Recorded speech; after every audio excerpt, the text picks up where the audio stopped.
last time I saw this man was in Canton, Ohio.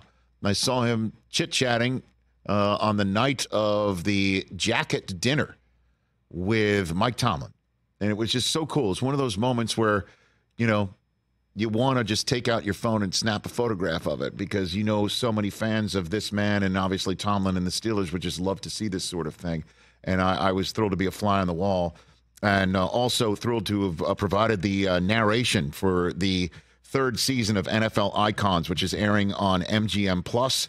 This Saturday night, an all-new episode with the legendary Hall of Fame coach from the Pittsburgh Steelers, now from CBS Sports, Bill Cowher, back here on the Rich Eisen Show. Good to see you, Bill. Good to see you, Rich. And I remember that Friday night we were together, and you're right.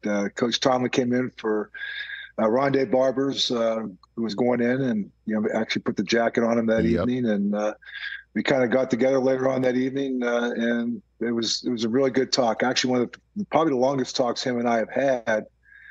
Just given the circumstance we've always end up meeting ourselves with, so it was nice. Yeah, I mean, I really wanted to be a fly on the wall. I really wanted to be. I'll be honest with you, just to know what you guys were talking about, because it's like, in straight up, Coach Noel is gone, and in the same bust room that you're in. You're kind of like astronauts, the two of you, like, you know what I mean? Like, there's not many of you walking around the planet, Bill. So, what do you talk about with Mike, if you don't mind sharing? It was interesting. No, it's interesting, Rich. I said, when we got a chance to sit down and talk, and where he's at this year, and kind of transitioning from Ben to Kenny, and and I said, I did some transitioning myself, probably a little bit more so than you did, but I said, kind of just talked about, in coaching, the difference from your first year to now for him his 17th year. And I said, I was a different coach later in my career than I was earlier in my career. You're probably a little bit more tolerant when you're younger. You're still trying to establish yourself. As you do establish yourself, you become a little less tolerable to some things, and some things become a little bit more important to you. So, we kind of just talked about the state of the game, where it's at, some of the young coaches coming up, what advice you would give to them.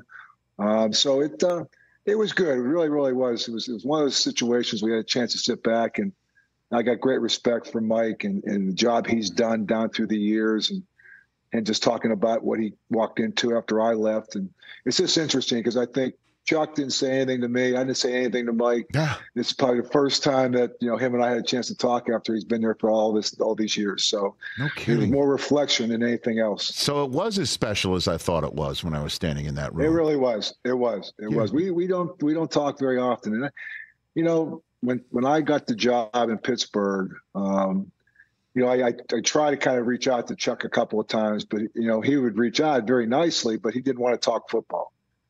So I'm like, okay. And so, and I thought, I know the dynamics in the building, but the dynamics will be a little bit different because it's you. You're the one that has to sit there, and, you're the one that's going to control how it unfolds. And I know he's working now well with Omar, and, he's gone from Kevin to Omar. And so it's a very special place with its own unique mystique about it. And I think part of the mystique is the fact that there's a respect that you have for where you're at, and more importantly, where the organization and the franchise has been. Especially since we live in the world of hot seat conversations. We have it here on the show quite a bit.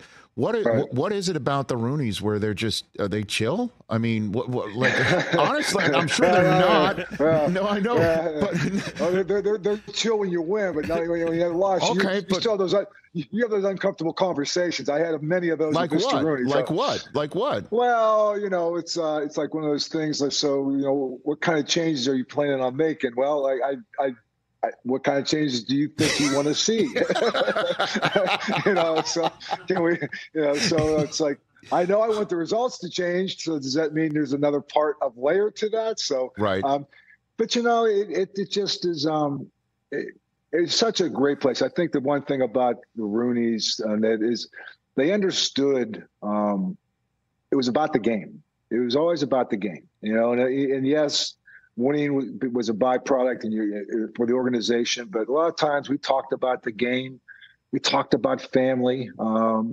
he was a Pittsburgher through and through. And it's just something about that dynamic and the connection with the people.